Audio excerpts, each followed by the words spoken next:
ನಾನು ನಿಮ್ಮ ಪ್ರೀತಿಯ ಚಾರು. ಇವತ್ ನಾವು ದಾವಣಗೆರೆಗೆ ನಮ್ ಸೀರಿಯಲ್ಸ್ ಅಂತೆಗ್ ಬಂದಿದ್ದೀವಿ. ರಾಮಾಚಾರಿ ಕುಟುಂಬ ಸಮೇತ ಬಂದಿದ್ದೀವಿ. ಅಂಡ್ ಇವಾಗ ನಾನು ಡ್ಯಾನ್ಸ್ ಔಟ್ಫಿಟ್ ಅಲ್ಲಿ ಇದ್ದೀನಿ, ಅಂದ್ರೆ ಡ್ಯಾನ್ಸಿಗೆ ರೆಡಿಯಾಗಿ ಹೋಗ್ತಾ ಇದ್ದೀನಿ ಅಷ್ಟೇ. ಚಾರು ಬಗ್ಗೆ ನಿಮಗೆ ಗೊತ್ತಾ ಇದೆ. ಫಸ್ಟ್ ಫುಲ್ ರಗಡ್ ಆಗಿದ್ದ ಚಾರು ಇವಾಗ ರಾಮಾಚಾರಿ ಪ್ರೀತಿಲ್ ಬಿದ್ದು ಎಷ್ಟು ಸಾಫ್ಟ್ ಆಗಿ ಎಷ್ಟು ಪ್ರೀತಿಯಿಂದ ಇರ್ತಾಳೆ ಅಂತ ನಿಮ್ಗೆಲ್ಲರಿಗೂ ಗೊತ್ತು. ಅದೇ ತರ ಪ್ರೀತಿಲಿದ್ದು ನನ್ನ ರಾಮಾಚಾರಿನ ಇವಾಗ ಮದ್ವೆನೂ ಆಗಿದ್ದೀನಿ. ಮದ್ವೆ ಆಗಿ ನಮ್ಮ ಅತ್ತೆ ಮನೇಲಿ ಇದ್ದೀನಿ.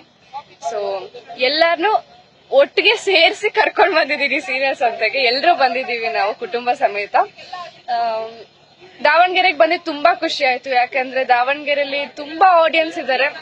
ಅಂದ್ರೆ ಎಷ್ಟು ಪ್ರೀತಿ ಕೊಡ್ತಾರೆ ಅಂದ್ರೆ ಅಷ್ಟೇ ಸ್ವೀಟ್. ಅಂದ್ರೆ ಜನ ಎಲ್ಲ ಇದಾರಲ್ಲ, ಹೇಗೆ ಅಂದ್ರೆ ಅನ್ಯೋನ್ಯತೆ ಇದೆಯಲ್ಲ. ಲೈಕ್ ನಾನ್ ನೋಡಿರ್ಲಿಲ್ಲ, ಅಂದ್ರೆ ಸ್ವಲ್ಪ ರೂಡ್ ಅಂತ ಅನ್ಕೊಂಡಿದ್ದೆ, ಬಟ್ ಇಲ್ಲ, ಎಲ್ರು ಅಂದ್ರೆ ಎಷ್ಟು ಅಂಡರ್ಸ್ಟ್ಯಾಂಡಿಂಗ್ ಅಂದ್ರೆ ನಾನು ಮೊನ್ನೆ ಎಲ್ಲೋ ನೆನ್ನೆ ದೋಸೆ ತಿನ್ನೋಕೆ ಅಂತ ಹೋದ್ವಿ. ಅವಾಗ್ಲೂ ಅಂದ್ರೆ ಏನೋ ಮಾತು ಬಂತು, ದೇ ವಿಲ್ ಲೈಕ್ ಅಲ್ಲೆಲ್ಲ ಸಾಲ್ವ್ ಮಾಡ್ಕೊಂಡ್ರು. ಎಷ್ಟು ಪ್ರೀತಿಯಿಂದ ಇರ್ತಾರೆ ಅಂದ್ರೆ ದಾವಣಗೆರೆಯವರು. ತುಂಬಾ ಖುಷಿ ಆಯ್ತು.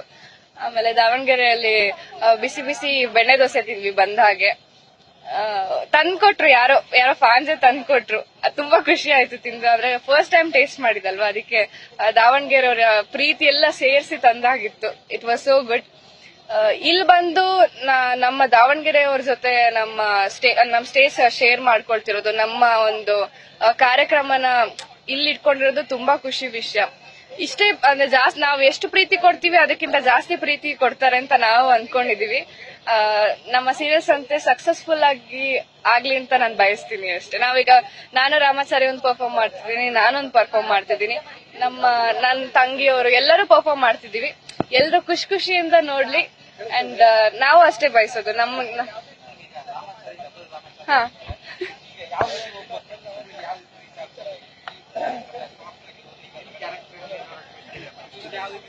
ಅದು ನನ್ ಗೊತ್ತಿಲ್ಲ, ನಮ್ ಡೈರೆಕ್ಟರ್ನ ಕೇಳ್ಬೇಕು ನೀವು.